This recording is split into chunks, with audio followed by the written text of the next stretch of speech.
듣다 보면 궁금해지고 보다 보면 책을 사게 만드는 본격 책 읽기 독서 권장 방송 제일 고정 기자 둘 김기아 기자입니다. 정현욱입니다. 어제 술 먹은 얼굴이 저 빵빵해서 죄송해요. 지금 이제 연말 이제 시작인데 못생겼죠? 여러분 제가 평소보다 더 못생겨서 정말 죄송하고요. 이렇게 얼굴이 빨리 붓는지 모르겠어요. 붓기가 한 오후 3시 되면 빠지는 것 같아요. 어제 낮부터 먹었잖아요. 하지만 등산을 했으니까 등산을 사족 보행으로 등산을 하고 등산을 하고 술 먹었으니 괜찮다. 자, 지난주에 우리 김도영 작가님이 직접 몸소 와주셔가지고 네네. 교도소에 들어가는 중입니다라는 소개시켜드렸죠. 댓글 하나 소개시켜드릴까요? 러빙 빈센트님이 여기 실린 내용은 흔한 에세이처럼 편하게 감상하고 말 게 아니라 사회 구조를 바꾸고 제도 개선을 해야만 사람이 살 수 있다는 더 이상 죽지 않는다는 절박한 SOS 신호로 읽어야 한다. 가정폭력에 시달린 아이가 아버지 출소 후에도 다시 맞닥뜨릴까 무서워 질질 끌려 내려오는 일은 없어야 한다.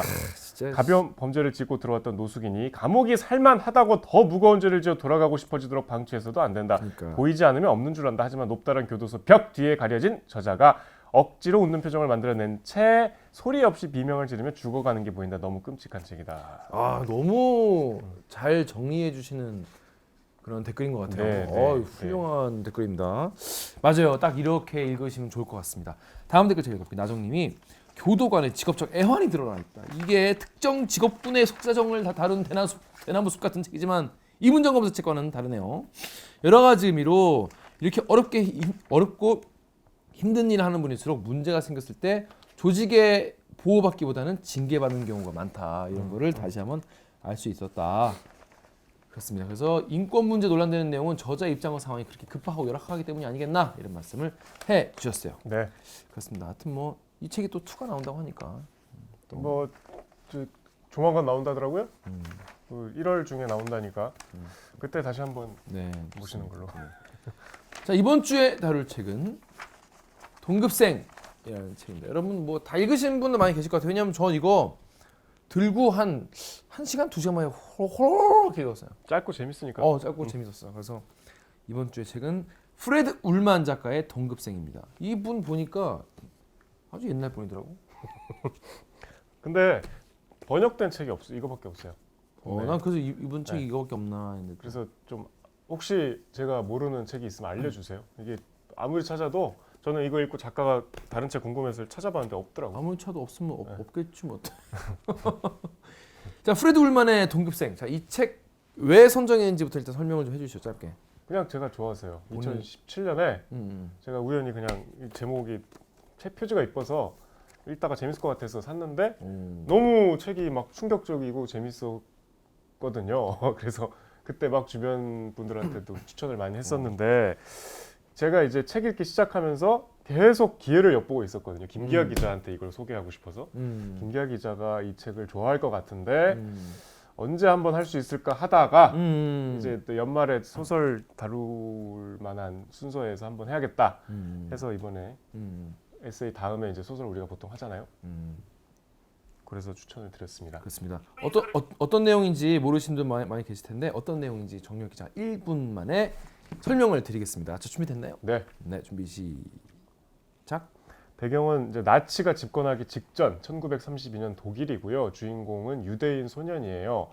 16살인데 학교에서 전학 온 학생이 정말 유서 깊은 귀족 가문의 자제예요. 모든 학생들이 우러러보는. 근데 기적적으로 그 학생이 저한테 관심을 보이고 친해져요. 그래서 친해진다기보다는 내가 그 학생을 좋아하고 동경하는데 그때 이제 막 나치가 집권해서 이제 유대인 차별 정책을 펼칠 때라 이제 그 시대 상황과 맞물려서 멀어지죠. 아무래도 독일 귀족 가문이니까 히틀러를 지지하고 히틀러에 대한 기대를 갖고 상처를 받고 또 이제 집안이 점점점 어려움에 궁지에 몰려서 결국은 부모님이 먼저 이 주인공을 미국으로 보내거든요.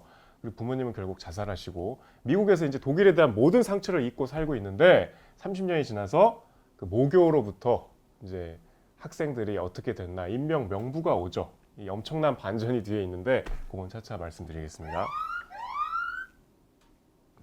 깔끔하게. 그래요?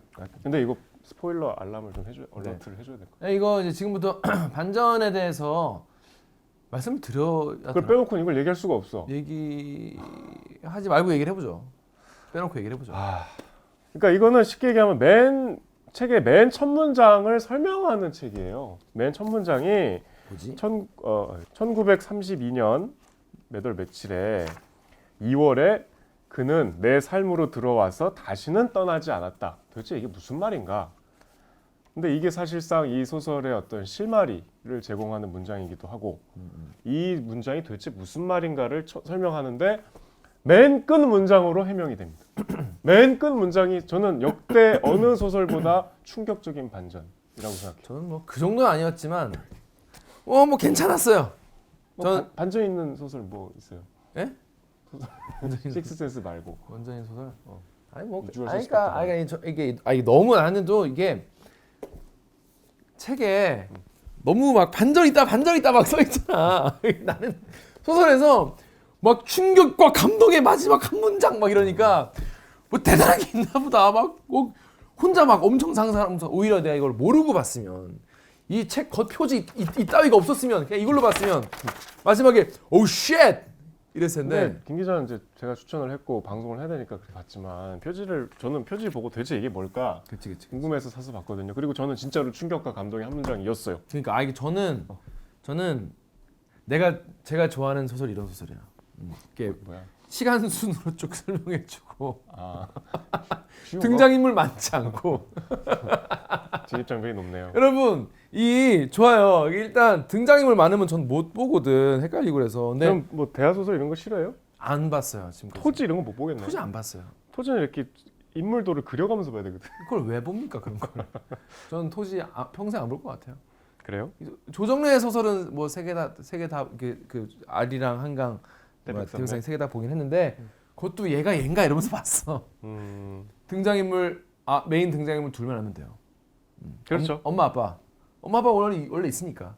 그리고 등장인물 엄마 아빠 뭐 그리고 얘네 학교 애들의 그냥 이름 나오는 애들은 그냥 불량배들 이라고 생각하면 되고 아주 등장인물 적고 시간 순서대로 진행되고 깨끗한 둘 사이에 이 감정 관계에 오가는 그런 아주 제가 좋아하는.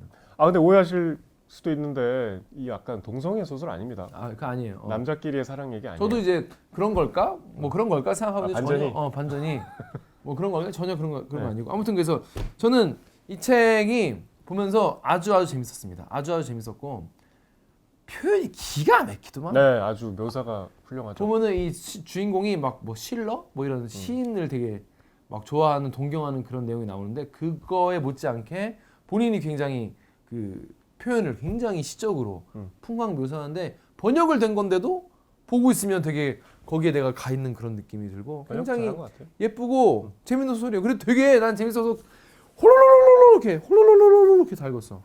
아주 재밌었습니다. 일단 소설 내용을 잠깐 이제 네. 말씀을 드리면 뭐 내용으로 같이 얘기하시죠. 이제 아까 말씀드린 대로 1932년인데 이 시대적 배경을 좀 알아야 되는데 1차 대전에서 독일이 패전해서 이제 엉망이 되잖아요, 나라가. 그래서 막 인플레이션도 심하고 화폐 가치가 떨어져서 막 진짜 수레로 돈을 끌고 다녔대요. 실제로 농담이 아니라. 근데 당시에 이제 히틀러가 1934년에 집권해서 나치당이 빠른 시간에 독일을 장악하는데 처음에는 굉장히 열광하죠, 독일 전 국민들이. 근데 히틀러의 이제 인종차별 정책, 특히 유대인 차별 정책이 이제 점점점 일상으로 들어오면서 이 소설이 전개가 돼요.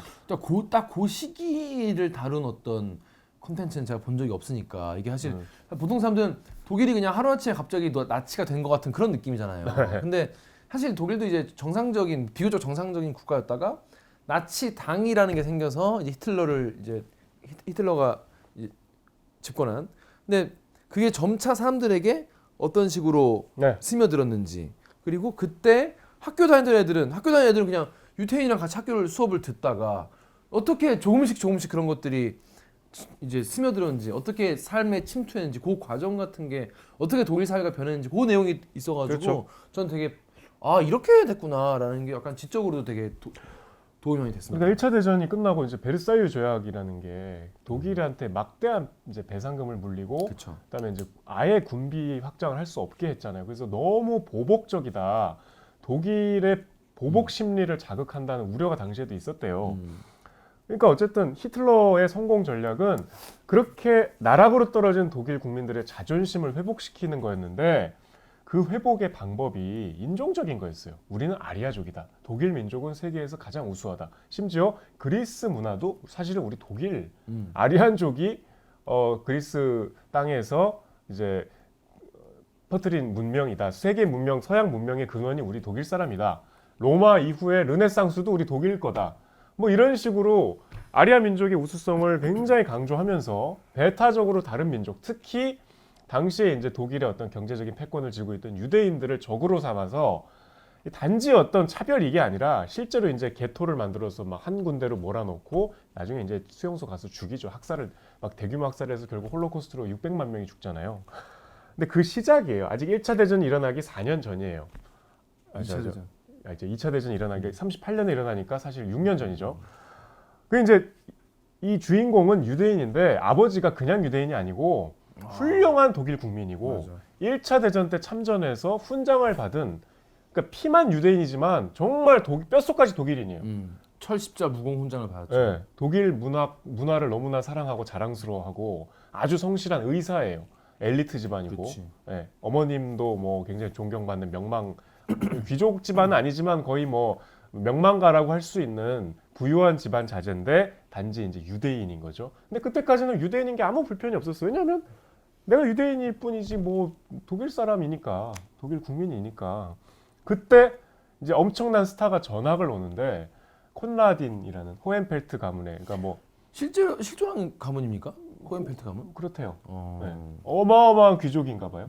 뭐 여기 그 뭐 묘사가 나오는데 아무튼 귀족도 약간 등급이 있어서 우리가 독일 이름 중에 폰 들어가면 귀족이잖아요. 그치. 헤르베르트 폰 카라얀. 뭐. 근데 그 폰 부류보다도 더 이제 아주 그 뭐라 그래야 돼? 이 귀족 중에서도 귀족. 그러니까 얘가 등장하면 연예인 왕족이 걸어다니는 것 같은 약간. 선생님도 제대로 막 네. 못해. 그래서 여기 좀 나오는 중간에 웃긴 얘기가 웃긴데 이제 주인공한테 상처지. 친해져갖고 이제 주인공 집으로 같이 가는데 아버지가 아들 친구한테 너무 백장님 막 이러면서 이렇게 구두발 딱 하고 독일 병정 인사하듯이. 그것 때문에 이제 아버지에 대해서 막 혐오감을 느끼고 너무 실망하고 그러죠. 그리고 얘에 대한 또 거리감이 더 느껴지고 느껴지죠. 우리 아버지 도대체 뭔데 내 친구한테 왜 이러나. 근데 콜라디는 되게 교육 잘 받은 네.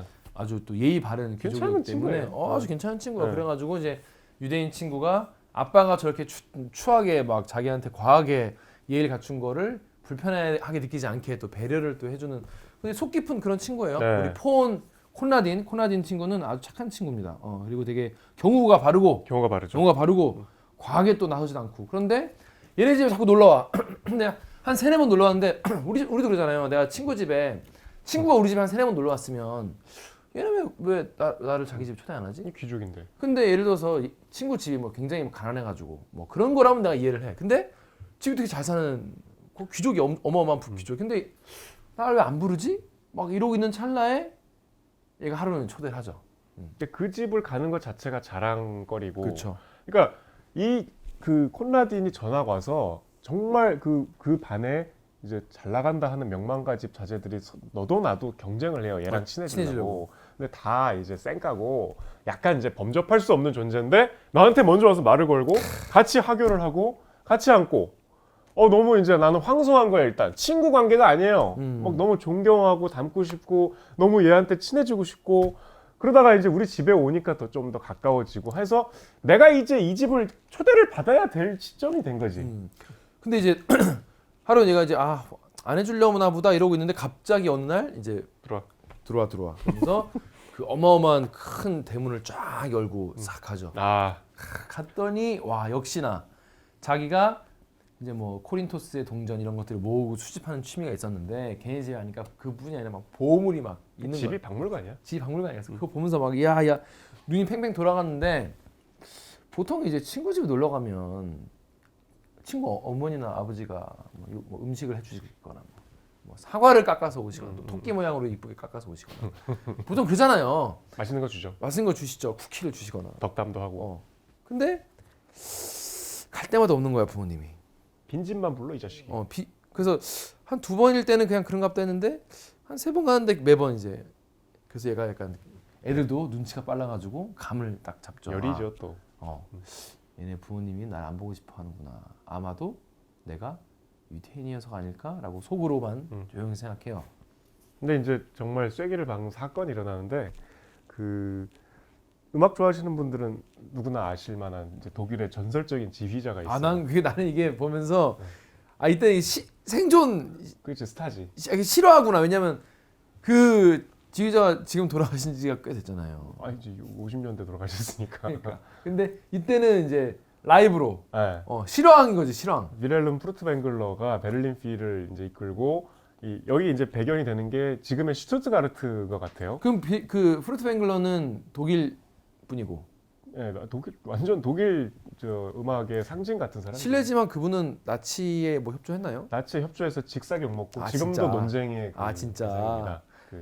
이때도 잘 나갔으니까 보면서 그 생각하긴 했었어. 이게 이때 이렇게 잘 나가는 지휘자였으면은 나치 협조하지 않고는 못 배웠겠다. 프루트뱅글러는 그 사진이 있어요. 그 괴벨스와 히틀러 객석에 앉은 그 둘에게 인사하는. 지금도 논쟁거리예요. 그 클래식 어떤 커뮤니티 같은 데 가서 만약에 내가 좀 이 커뮤니티에서 내 이름을 알리고 싶다 그러면 그 떡밥을 던지면 돼. 프루트뱅글러는 나치다. 이제 막 벌떼같이 몰려요. 그럼 그렇구나. 근데 아무튼 그 프루트뱅글러가 지휘하는 피델리오? 그 베토벤의 유일한 오페라인데. 오페라. 야, 그러니까 독일 사람들이 제일 좋아하는 레파토리를 독일 사람들이 제일 좋아하는 지휘자와 오케스트라가 와서 하는 대박 공연인 거야. 근데 보니까 대통령도 와. 그런 공연. 대통령은 누구야? 그 당시가 이제 바이마르 공화국이었으니까 대통령이 있고 약간 내각 책임제 같은 제도였죠. 그러니까 대통령이 올 정도로 큰. 그렇지. 우리나라처럼 윤석열이 올 정도로 큰 이제 공연인 거죠. 우리 동네에 이제 막 우리 엄청난. 거기에 지금은 이제 지금 정명훈이 지휘하고 윤석열이 오고. 그렇지. 노원 문화예술 뭐 전당 뭐 이런 데서 그러니까. 이제, 그러니까 노원구의 명망가들은 다 모이는 거지. 그렇죠. 방구정 낀다는 분들은 다 모이는 그렇지. 거지. 근데 그 자리에 갈 정도면 얘네 집도 만만한 집은 아닌 거예요. 피델 그 티켓을 그렇지. 두 장이나 그러니까 구하고 보니까. 너 갔다 와라고 얘는 혼자 가지. 그러니까 너 갔다 와라 하고 이제 엄마가 그 표를 줘요. 그러니까 얘는 혼자 가 거기에. 막 이렇게 차려 있고. 차리 가. 갔는데 저 뒤에 문이 탁 열리면서 등장도 아주 그냥. 등장도 뭔가 눈에 보이듯이 묘사를 참.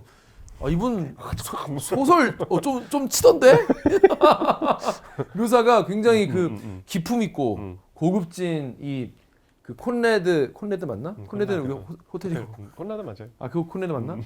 이게 콘레드 가족이 딱 등장. 콘라딘이다. 그게 콘라딘 가족이 딱 등장을 해요.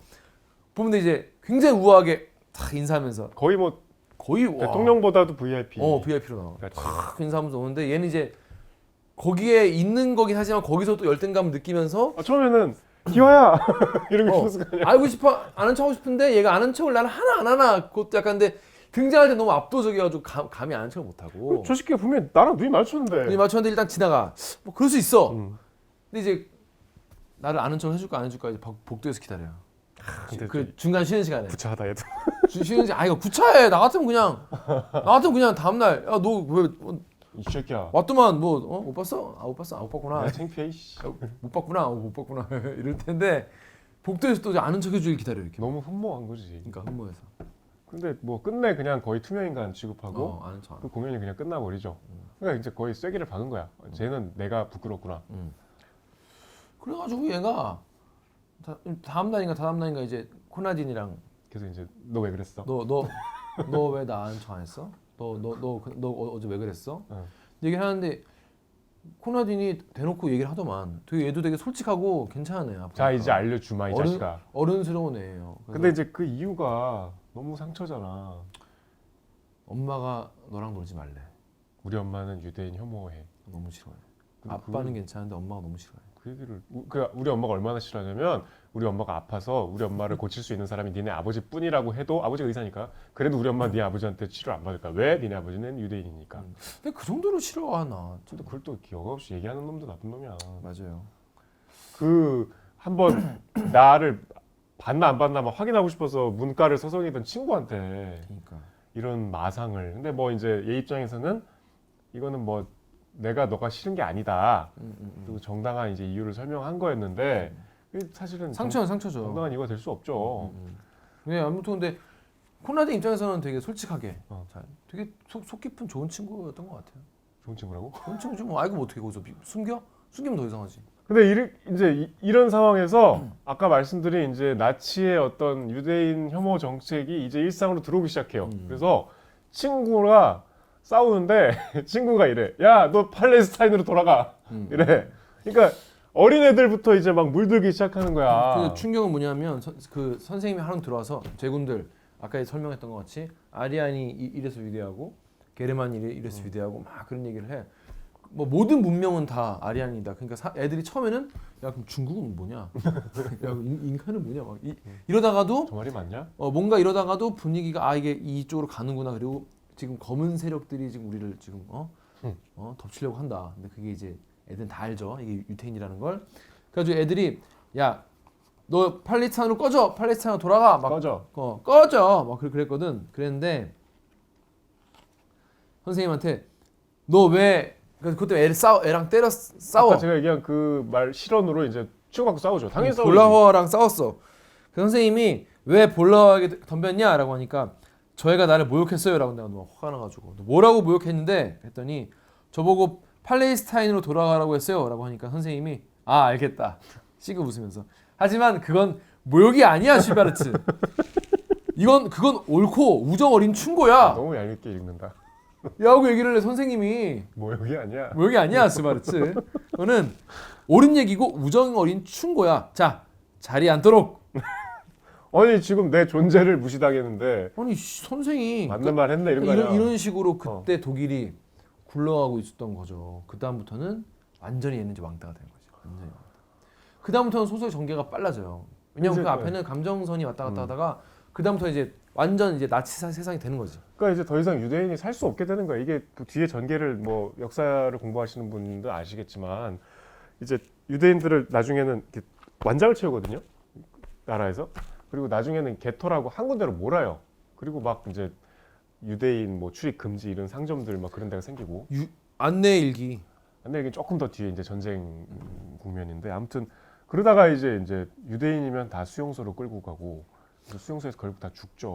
근데 얘네 부모님이 얘를 이제 살려야 되니까, 그러니까 아버님은 이제 인맥이 있으니까 이게 어떻게 돌아가는가를 이제 아시는 더 거지. 이상 이거 애 키우기 위험하다. 이제. 그래서 애만 혼자 미국으로 보내요. 그러니까 그 아버지는 원래는 히틀러의 등장을 나는 독일을 너무 사랑하고 독일은 베토벤의 나라고 괴테의 나라고 슐러와 저 누구냐 또 뭐 하여튼 위대한 문화를 꽃피운 이 독일이 히틀러 같은 잠깐 이거는 히틀러는 독일의 약간 오점이다. 이 지나갈 거다. 너무 그 진짜 훌륭한 독일 시민이에요. 이거는 그냥 잠깐 참으면 된다. 이렇게 안이하게 생각하시다가 그 당시에 이제 짐 챙겨서 다 미국으로 갔어야 되는데 애만 보냈지. 네. 근데 아버님이 되게 뭐랄까 당당한 그런 얼마나 그런 기가 센 분이냐면 기품 있죠. 나치 대원이 와가지고 아버지를 집 앞에서 모욕을 하는데 거기다 대고 딱 나와가지고 그 철십자 훈장. 내가 1차 대전 때 받은. 훈장이랑 군복 딱 입고 나와가지고 딱 서 있어 그 옆에. 그 사람들 모이잖아요. 그 사람들 이제 나치 대원한테 이러면서 가라고. 그 이제 나치는 가고. 그런 것 같아. 우리 종북 세력이다 막 이러고 있는데 이제 해병대 옷 입고 그 앞에 아세이! 아세이! 이러면서 참전 뭐 이렇게 네, 하는 거지. 그러니까 그래서 작가는 미국으로 그러니까 주인공은 미국으로 간 상황이죠. 그러니까 어린 이제 10대 때 미국으로 튀죠. 탈출하는 거지. 거기서 그냥 변호사가 돼요. 뭘 그냥 돼. 하버드대 가고 이제 하버드 아주. 그래서 여기 구체적으로 안 나오지만 엄청 부유하고 잘 나가는 변호사로 성공을 했어요. 네. 근데 이제 아버지 어머니는 독일에서 결국은 이제 두 분 다 자살하시죠. 자살하시죠. 그렇게 자살로 몰고 가는 이제 사회 분위기. 때문에. 그러니까 이제 이 주인공은 미국으로 가서 독일 하면 그냥 시를 떠는 거야. 베토벤 음악도 이제 더 이상 안 듣고 이 시인이 되고 싶었던 친구인데 힐덜린을 좋아했는데 그 힐덜린 시도 안 읽고 이제는 왜냐하면 그 막판에 내가 당했던 모욕과 차별과 우리 어머니 아버지 결국은 목숨을 끊어야 됐던 그 상황과 독일을 이제 쳐다도 안 보는 거죠.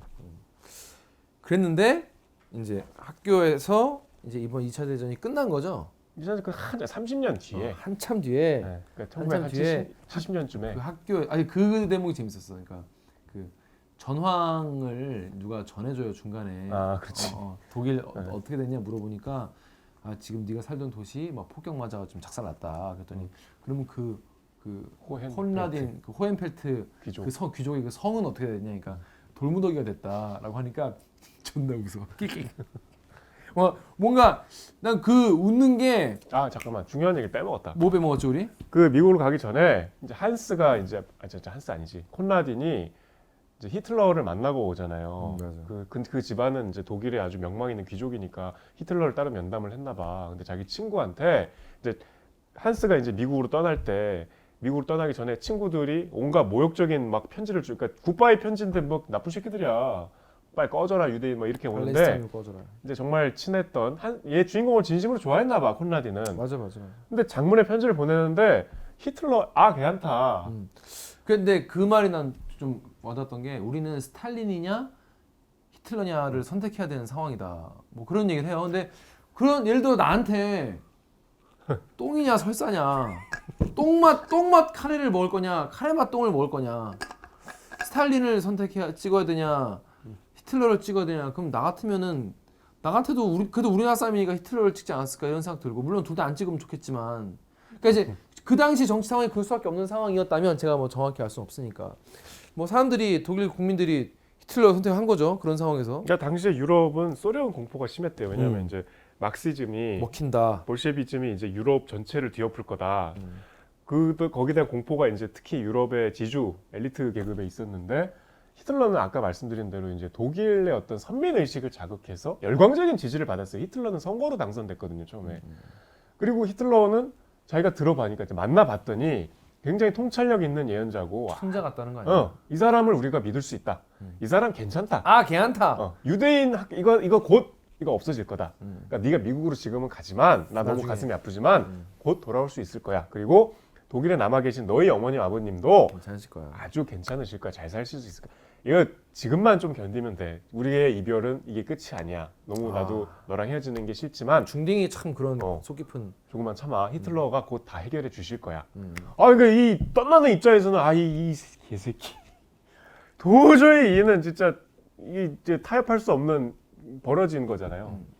근데 또 그 말을 믿을 수도 있죠. 이 입장에서 그런가라고 생각. 난 오히려 그럴 수도 있. 그러니까 그때는 그렇게 생각했을 수도 있겠다. 애니까 중딩이니까 중딩한테 뭐 예를 들어서 지금 뭐 우리 대통령인 윤석열 대통령 가지고 지금 우리 대통령이시니까 나 가서 이제 만나서 이제 뭐 술을 먹고 술을 먹지 않겠지만 음식을 하시면 그러면 우리 윤석열 대통령 되게 괜찮네 이렇게 생각할 수 있잖아요. 근데 이제 실제로 아닐 수도 있는 거지. 실제로 히틀러랑 그런 얘기 아니라 그럼 누구를 비유해? 누구를 비유해?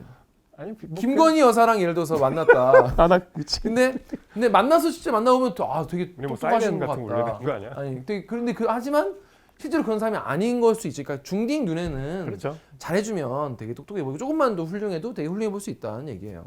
그래서 저는 그 말을 콘라딘도 진심으로 그렇게 생각하고 그렇죠. 진심이죠. 주인공도 그럴 수도 있을 수 있을까라고 생각을 그냥 반신반의했을 것 같아요. 근데 저는 반신반의했다면 미국에 가서도 콘라딘을 계속 그리워했을 거야. 근데 갔는데 이제 자리 잡고 났는데 이제 히틀러가 그런 게 아닌 놈이 바로 나왔잖아요. 막 우리 엄마도 죽고. 그러니까 다 죽고 하니까 이제 개새끼네 이렇게 그랬겠죠. 그렇죠? 히틀러가. 네. 그러니까 너무 개새끼죠. 그 독일 자체가 이제 내 조국이 상처인 거잖아요. 독일에 관련된 거라면 이제 쳐다도 보기 싫은. 그리고 이제 나는 미국의 시민이 돼서 아주 부유한 변호사로 이제 뭐 뉴욕의 보스턴에 살고 있는. 삼촌인가 누가 진짜 현인이야. 얘 시인 된다 그랬는데 시인 같은 새끼야. 소리야 이 새끼야. 정신 차려 이 새끼야. 로스쿨 가 임마. 지금 로스쿨 근데 갔지. 또 말을 들어. 저는 그래도 시가 좋아요 하지 않고 그럼 한 대 더 맞았겠죠. 시는 나중에 쓸 수 있으니. 그러니까 그래. 왜 뭐 유대인들은 공부를 잘하나 봐. 그럴까 하고 하버드를 그냥 가고. 빠밤. 그리고 이제 정말 시간이 흘러서 정말 이제 1970년대쯤에 완전히 전쟁의 상처가 좀 가라앉고 완전히 그게 옛날 얘기가 됐을 때 소포가 하나 오죠. 그게 이제 자기가 나왔던 그 고등학교, 그 슈투트가르트에서 다녔던 그 콘라딘과 함께 다녔던 김나지움에서 이제 그 학생들 인명부를 정리하는데 그 추모비를 이제 그 다 결국은 2차 대전 때 이제 다 죽었을 거 아니야. 그 추모비 건립 돈 좀 내라. 그게 뭐가 오죠. 근데 이제 명부가 같이 와요. 인명부가 얘네들 어떻게 됐나. 그러니까 나한테 놀렸던 그 팔레스타인으로 돌아가 이런 애 어떻게 됐나 찾아보면은 다 전쟁에서 죽었어. 다 나치 견장 달고 그 전쟁에 참전해서 2차 대전 때 죽었겠지. 근데 이제 계속 마음속에 H를 못 펴는 거야. 호헨펠트니까 이제 호헨펠트니까. 내가 너무나 내 유년기에 나한테 큰 영향을 미치고 내가 그 그리워했던 그 친구는 어떻게 됐나? 계속 안 보고 싶은데 이제 계속 H 보고 다른 데만 계속 찾아봐. H는 남겨놓고 마음의 준비를 이제 하고 이제 보죠. H를 딱 펼치고 마지막 문장 딱 나오고 이제 빠밤. 소설 끝입니다. 근데 여러분 꼭 보셨으면 좋겠어요. 이 소설은 되게 아니 문장 막 얘기하면 안 돼요? 안 돼. 저는 이제 하도 여기서 호들갑을 떨길래 이 책 이게 좀 짱났어. 충격과 감동이 많이. 충격과 감동 막. 그럼 내가 이제 보면서 이게 예를 들어서 영화를 그냥 보면 모르는데 최고의 반전 영화 이러면 뭐가 반전일까 이러면서 보잖아 자세가. 누가 절름발이다 아니다. 절름발이가 땡땡이다. 결국 둘 다 말한 거네. 범인은 땡땡이다. 근데 이거를 알고 보면, 그러니까 반전이다. 반전 영화라는 거 알고 보면 약간 그 원작자의 의도를 제대로 좀 전달받기 힘들잖아요. 전 그래서 스포를 누가 하는 걸 되게 싫어하고 그래서 개인적으로 정유럽 기자도 싫어하는데, 저 이 소설도 이게 막 충격의 반전 막 이거 없었으면은 더 좋았겠다. 왜냐면 그치. 읽는 내내 나 혼자 막 충격적인 반전을 막 상상하는 거지. 이랬을까? 저랬을까? 이랬을까? 저랬을까? 하는데 저는 예상하지 못한 반전이었어요. 그래서 더 빨리 읽지 않았어요? 그 빨리 끝을 향해서 빨리 가는 거지. 그럼 뭘 예상했는데? 사실은 널 사랑했어. 아니 그건 아니고. 아니 그냥 일단 저는 읽으면서 이 나치 유대인 얘기구나라는 게 좀 뒤쪽에 나와요. 사실 처음에는 그냥 애들 유정 얘기 같이 나오다가 이게 나치 유대인 얘기라는 걸 보고 그러니까 나오고 약간 좀 실망했어. 왜냐면 그런 컨텐츠 너무 많잖아. 이것도 유태인 뭐 학살 그 얘기구나. 그래서 약간 김이 셌었어요. 했는데 그러다가 보다가 거기서 나올 수 있는 거는 뭐 얘가 뭐 어떻게 되는 게 아닐까 뭐 생각했었는데 아무튼 뭐 다 아니었다. 근데 저는 이제 이 뒤에보다는 전 앞에 부분이 전 사실 더 좋았어요. 왜냐면 누구나 이제 중고등학교 때 우정 지금은 잊혀진 친구라고 하더라도 정말 순수하게 내가 뭐 남자건 여자건 좋아했던 되게 뭐랄까 경외심 가지고 좋아하는 친구에 대한 경험이 뭐 누구나 있을지 모르겠어요. 전 있거든요. 그래서 그 친구를 이렇게 내가 떠올리게 되면서 뭔가 같이 공감도 많이 하게 되고 전 여기서 그런 얘기가 나와요. 이렇게 둘이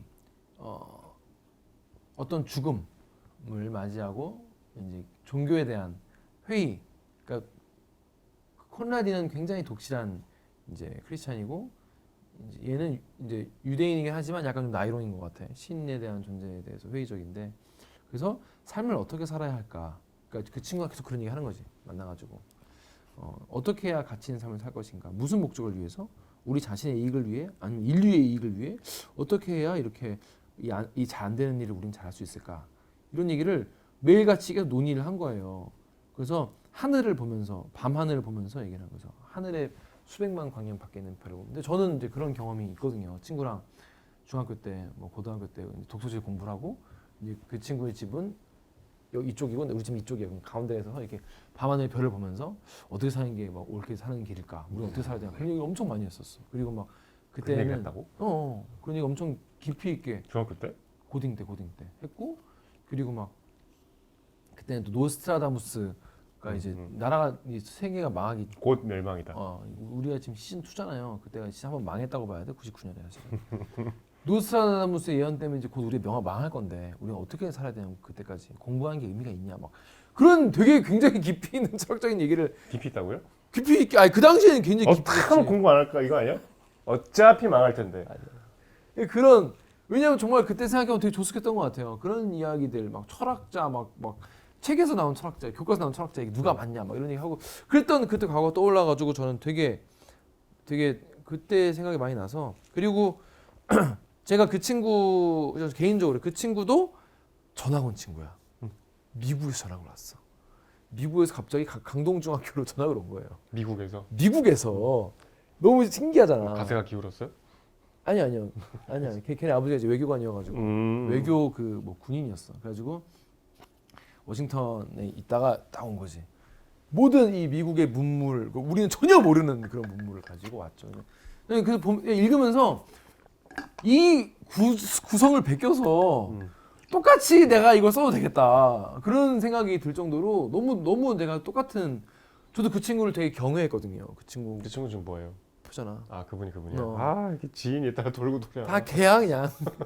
영어도 너무 잘하고 집에 가면 생전 못 보던 CD와 음악 CD와 막 그런 게 있으니까 되게 저는 약간 보면서 되게 비슷한 경험을 해가지고 물론 이제 뒤로 가면 달라지긴 하지만은 야 이걸 내가 각색해서 내가 내 버전으로 써봐야겠다 이런 생각이 들 정도로 굉장히 비슷한 경험이 많아서 좀 보면서 되게 많이 몰입이 됐어요. 몰입이 됐고 뭐 이 콘라딘이라는 친구가 한국에서는 어떤 사람일까 그런 생각도 많이 하면서 재밌게 읽었습니다.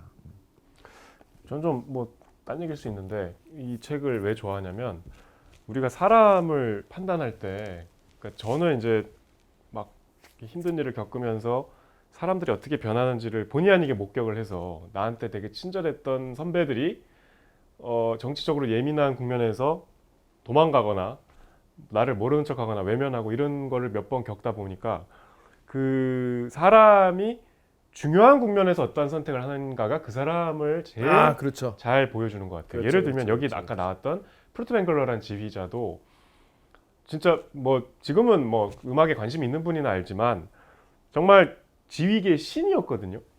근데 이 양반이 독일에서 계속 지휘를 했던 이유는 나치 집권 시에도 다른 나라로 망명하지 않고 독일에 남았던 이유는 자기는 독일의 음악을 지키기 위해서 자기가 있어야 된다 그랬어.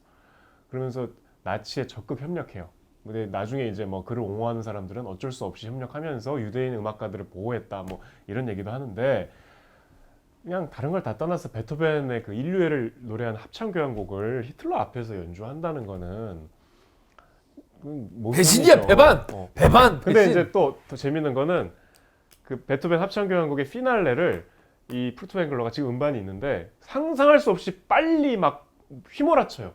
이게 베토벤 맞아 할 정도로. 근데 그게 이제 프루트뱅글러 추종자들은 나치의 멸망을 이제 음악으로 파국으로 구현한 거다 이거는. 너무 프루트뱅글러의 복선이다 이건. 그렇게 해석을 해.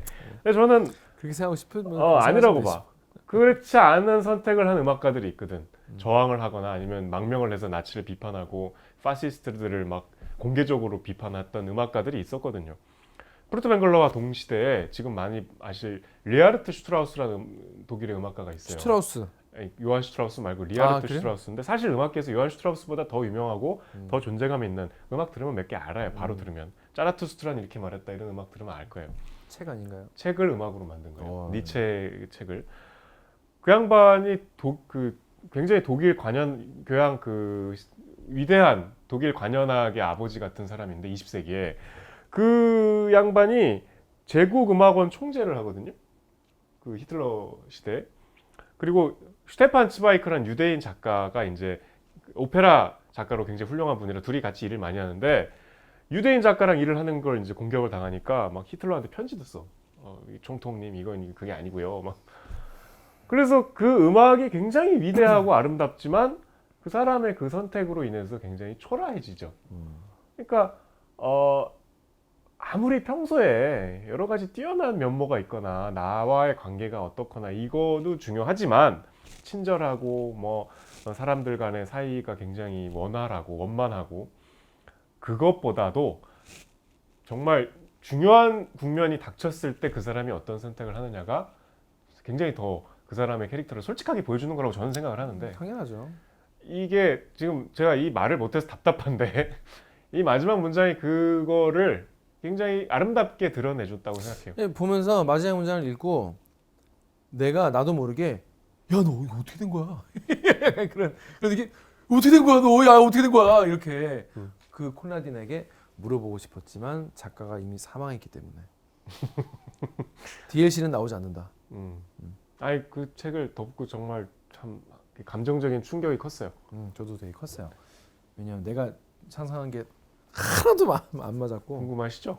근데 저는 난 이런 책을 좋아하나 봐. 이게 전 제가 제일 좋아하는 책도 이제 69이고 이게 청소년 시절에 이렇게 약간 때묻지 않은 그 발랄함이나 어떤 존재에 대한 경외나 그런 것들을 이렇게 아름답고 유쾌하게 쓰는 그런 소설을 이렇게 되게 좋아하나 봐요. 학원물을 좋아해요. 학원물? 학원물이라고 해야. 청춘 블루스. 이 너무 좋아하는 내용이고 이때 이제 아이들과의 알력 다툼이나 뭐 그런 거에 대해서도 그리고 이제 부모님에 대한 막 생각이나 이런 것들도 저는 되게 재밌어가지고 전 개인적으로 기본적으로 소설이 딱 제 취향이었습니다. 재밌었습니다. 그리고 마지막은 약간 보너스 같은 느낌이었어 오히려. 앞부분이 전 더 좋았던 것 뭐 같아요. 그럴 수 있죠. 앞부분이 그러면 더 독서가 훨씬 풍성했겠네요. 네, 보면서 친구 집 놀러 가고 막 그럴 때 느끼는 막 이 큰 집을 보면서 막 느끼는 그 압도되는 그런 느낌이나 이런 것도 되게 좋았고 집에 가서 이제 친구가 놀면서 나눈 이야기들도 되게 반가웠고 그래서 저는 근데 너무 짧어. 짧아서 더 좋죠. 읽고 나니까. 근데 여러분 되게 짧고 금방 읽을 수 있으시고요. 그 독일의 성장 소설 하면 우리가 떠올리는 게 데미안이잖아요. 데미안하고 사실 많이 비교가 되거든요. 데미안 너무 진지하잖아. 데미안이 이제 1차 대전 때 이제 소설이고 이건 이제 2차 대전 때 소설. 뭐 굳이 분류를 하자면 이게 데미안보다 훨씬 사실 쉽고 좀 뭐랄까 감명하죠. 저는 데미안을 더 좋아해요. 이거보단. 근데 같이 비교해서 읽어도 좋을 것 같고 이 소설의 방식이 더 좋은 분들도 있을 거고 데미안과는 다른 방식으로 우리의 삶 그 성장기를 다루고 있지만 결국은 우리 인생에 대한 얘기인데 조금 더 대중적으로 잘. 전 이 책 아주 추천해 줄 것 같아요. 주변 사람들한테 아주 강하게 이거 쉽게 읽을 수도 있고 내용도 재밌고 강하게 추천해 줄 수 있을 것 같아요. 저는 보면서. 그래서 하여튼 최근에 화제작은 전혀 아니지만 꼭 소개해드리고 같이 읽고 싶은 책이어서 그 호엔펠츠 성이 돌무더기 됐다는데 나 진짜 작가는 이제 그 주인공 우는데 옆에 사람은 뭐 왜 웃냐고 물어보잖아요. 근데 있어. 당신 이해 못할 거라고. 이러면서 이 작가도 딱 이 주인공 같은 거의 자전 소설 같아요. 그런 것 같아. 근데 유대인 본인이 그 시기는 아니더만. 이분은 1911년이어가지고 11년 그래서 36그러니까 그 뒤에 안 읽었구만. 더 나이가 들었을 때 이걸 겪었겠죠 주인공보다는. 그렇죠. 근데 어쨌든 훨씬 겪었어. 이분은 30살 때. 미국이 아니고 영국으로 망명을 해서 영국에서 돌아가신. 그래서 좀 되게 궁금한데. 이분 다른 소설이 뭐가 없어. 없어? 그리고 저는 못 봤는데 이게 또 영화가 됐다대요. 옛날 70년대. 그래서 저 하여튼 여러모로 되게 궁금하긴 하다. 재밌겠다. 긴 여운을 남긴 책이었습니다. 자 여러분 이번 주는 요 프레드 울만 처음 들어봤는데 좋은 책 추천해서 아주 고맙습니다. 여러분도 꼭 한번 반전 우리가 끝까지 얘기 안 했어. 얘기 안 했어. 얘기하면 안 돼. 근데 반전 그러니까 책 다 읽은 분이랑만 보기에 따로 찍고 싶다. 자 그렇습니다. 자, 여러분 우리 다음 책은 어떤 겁니까? 다음 책은 올해 세계적인 베스트셀러인데 과학책입니다. 나 이거 읽어보고 싶긴 했었어요. 처음으로 이제 우리 근데 뭔 내용인가 과학책을 감이 안 와. 다루는 건데 물고기는 존재하지 않는다. 이거 전 세계적인 베스트셀러고 되게 재밌어요. 근데 이걸 우리가 방송으로 어떻게 소화할지 참 걱정인데. 영어가 써 있네. 아니 영어 아니에요. 다 번역 잘 돼 있어요. 영어인데? 여기 영어. 아니 그러니까 직접 받은 거 아니에요? 다음 주까지 여러분 물고기는 Do not exist. 왜 아닌데 제목은 왜 물고기는 존재하지 않는가인데 물고기는 존재하지 않는다로 번역했네요. 제목이 틀렸네. 번역이 틀렸습니다. 아무튼 제목이 틀렸는데 아무튼 요 책 읽어오시면 돼요. 요 책방이 많더라고. 자 그럼 저희는 다음 주에 또 인사드리도록 하겠습니다. 안녕. 책 봐. 바이바이. 고생하셨습니다.